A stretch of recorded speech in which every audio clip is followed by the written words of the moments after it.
Hey, welcome back to another video of Crypto Basics. In this video, we are going to learn how to unfreeze your KuCoin account. First of all, open up your preferred web browser. Now, at the address bar, type in kucoin.com and click on enter. Now, at the top navigation bar of your screen, you can see a login link. Click on that link. And now you need to type in your information here.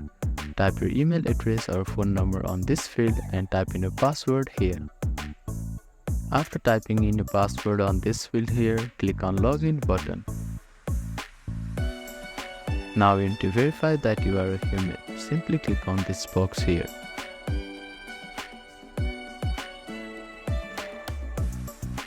After that, you can see that your account has been frozen. You can apply to unfreeze your account just after 1 day. After 24 hours, if you have frozen your account, you can only click apply to unfreeze and your account will be unfrozen. So that is how you can unfreeze your KuCoin account. Thank you for watching this video. Please do not forget to like, share and subscribe to our channel and comment down if you have any queries.